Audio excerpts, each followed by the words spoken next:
Un fonds dédié à aider les familles de la paroisse latine de Jérusalem les plus dans le besoin, alimenté par ses paroissiens. C'est un vrai signe d'espérance, malgré la grande difficulté qu'a laissé derrière elle la pandémie du coronavirus. C'est le fonds Charité, institué par le curé frère Amjad Sabara, pour aider les familles qui se trouvent particulièrement dans une situation de besoin et qui souvent, pour une question de dignité, ne demandent pas d'aide. En cette période, nous devons nous aider les uns les autres. Habituellement, la paroisse reçoit un soutien important de la custodie de Terre Sainte et d'autres donateurs extérieurs. Mais en ce temps de pandémie, tout le monde vit une période difficile, et les donateurs ne peuvent pas penser aux besoins des personnes qui vivent en dehors de leur propre pays.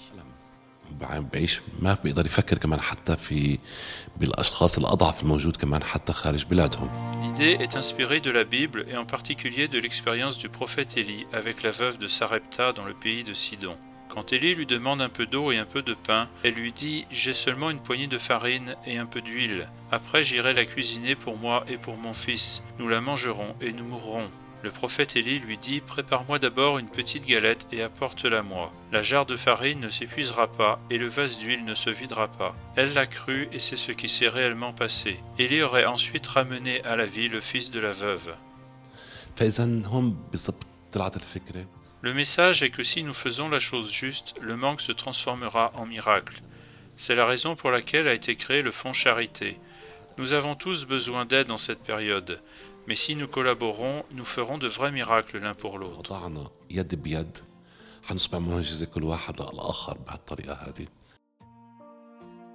Chaque paroissien s'engage à apporter 3 shekels par jour, ce qui est une petite somme, comme la farine et l'huile de la veuve de Sarepta. Ainsi, à la fin du mois, la somme récoltée est destinée aux familles dans le besoin et aux étudiants universitaires qui doivent payer les frais de scolarité pour terminer leurs études. 3 shekels constituent une petite somme, mais quand ils sont offerts à une personne au nom de Dieu, la personne recevra une bénédiction. C'est ce dont nous avons besoin en ce moment. Je ne m'attendais pas à la réponse d'un si grand nombre de personnes, et cela m'a beaucoup impressionné. Plus de 100 familles ont adhéré à l'initiative.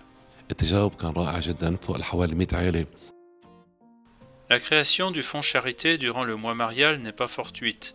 Elle rappelle ce qu'a fait Marie lors des noces de Cana en Galilée, quand avec sagesse elle reconnut que le vin manquait dans cette maison et put ainsi anticiper l'intervention de Jésus dans la vie de cette famille. La Vierge dit « Faites ce qu'il vous dira ». Que leur a demandé le Christ? De l'eau qui représente la chose la plus simple que nous avons. Puis, avec la bénédiction de Jésus, l'eau fut transformée en vin. Ainsi, les petites choses que nous offrons seront source de bonheur dans nos vies.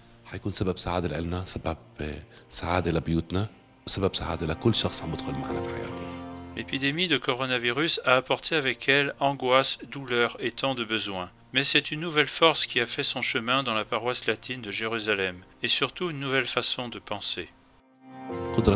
L'aspect sur lequel nous devons travailler est de savoir comment rendre la paroisse capable de s'aider elle-même.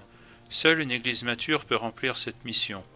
D'ailleurs, les Actes des Apôtres nous disent que personne ne restait dans le besoin parmi les apôtres, parce que l'aide de l'un soulageait les difficultés de l'autre.